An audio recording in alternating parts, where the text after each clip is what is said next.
yo diría, eran los años de la laiquidad libre, eran los años de la fuga. Recién hablábamos de Jaimovich, obviamente de Esteve Boero, pero eran los años en los que se leía Politzer, el viejo manual de Politzer, ¿qué es el socialismo?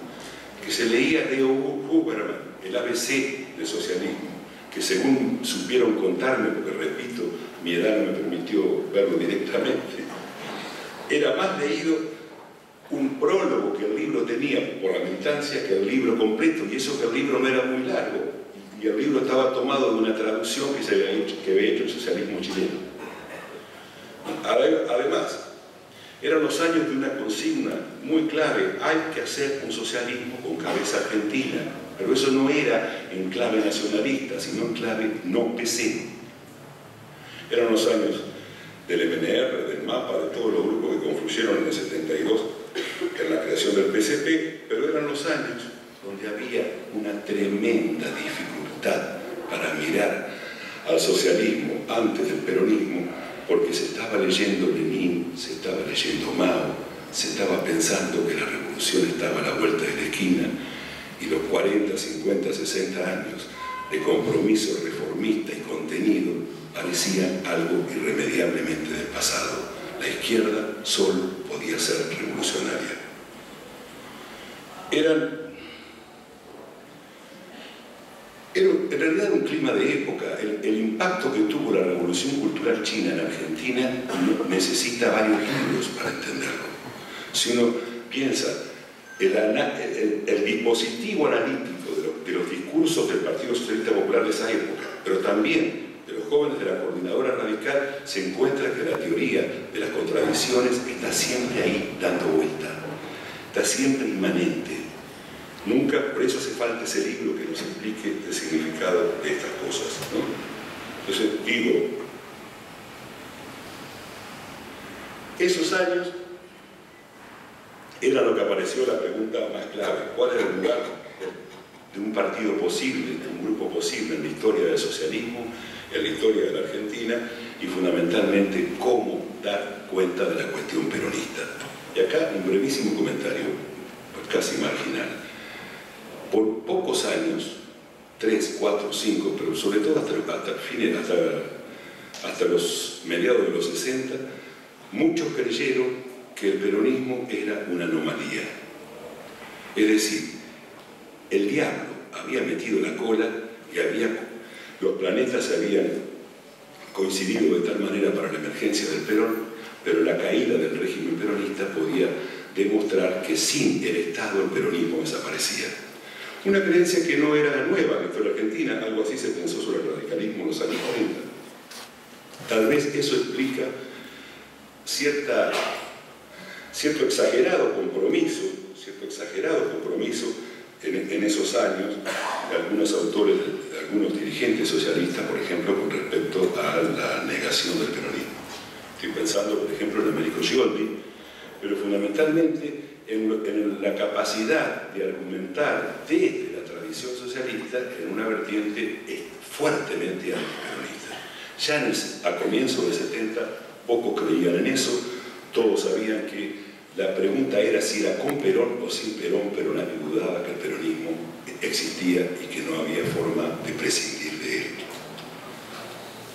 Perón estaba en España ya, y algunos podían soñar como Mandor que podían hacer un peronismo sin Perón, pero nadie podía creer ya que la relación del movimiento obrero con el peronismo era una relación ligera. Entonces, digo, en esos años hay también un cambio notable de época que lo puedo marcar en dos cuestiones y que me explica dónde ubicar la confluencia de grupos en la creación del PCP.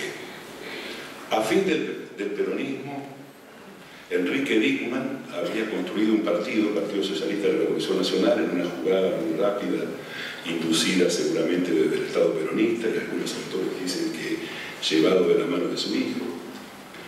Pero ese Partido Socialista de la Revolución Nacional anticipaba la fuerte debilidad de la tradición socialista frente a la cuestión nacional, que después iba a ser canalizada en otra vertiente de mucho arraigo, que no impactan la tradición partidaria, pero sí en el clima de época, que es el Partido Socialista de la Izquierda Nacional, que viene de la mano del trotskismo, fundamentalmente con Abelardo Ramos, que con un libro muy leído, Revolución y Contrarrevolución en la Argentina, va a impactar notablemente en el mundo de las ideas políticas de la época.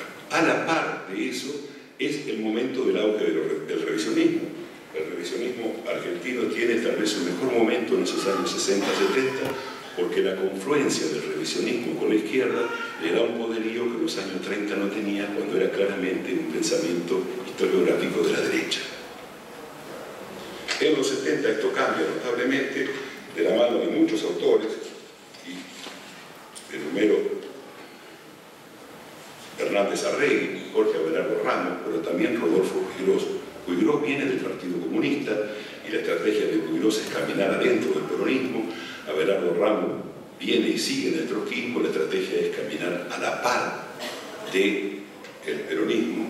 La estrategia del PCP va a ser distinta, construir un lugar para que sobreviva la tradición socialista en una clave que no tiene por qué estar enfrentada con la cuestión nacional.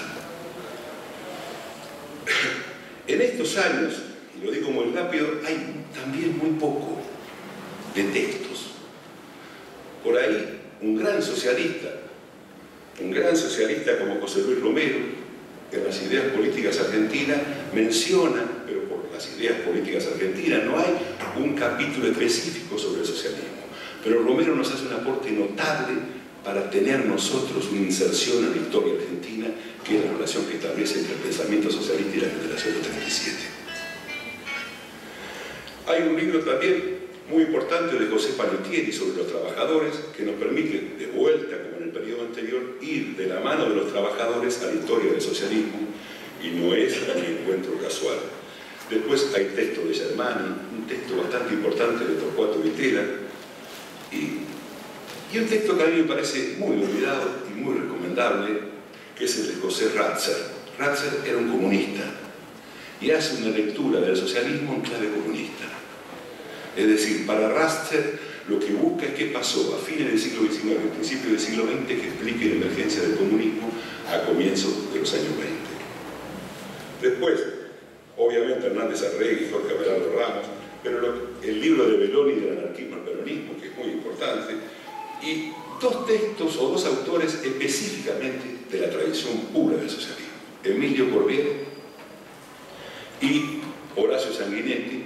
Horacio Sanguinetti haciendo una historia rara, que es la historia del Partido Socialista Independiente. El Partido Socialista Independiente tiene voluminoso y buen texto, y Emilio Corbiere iniciando una saga que va a durar décadas, de gran escritor de la revista Todo es Historia, y en esos años también se aventura a escribir algunos ensayitos en una revista que muchos vieron, que después salió como Historia Integral, que en su momento se llamaba Polémica, que se vendía en los kioscos. Eso me parece que es la estructura por la cual se llega al 72. En el 72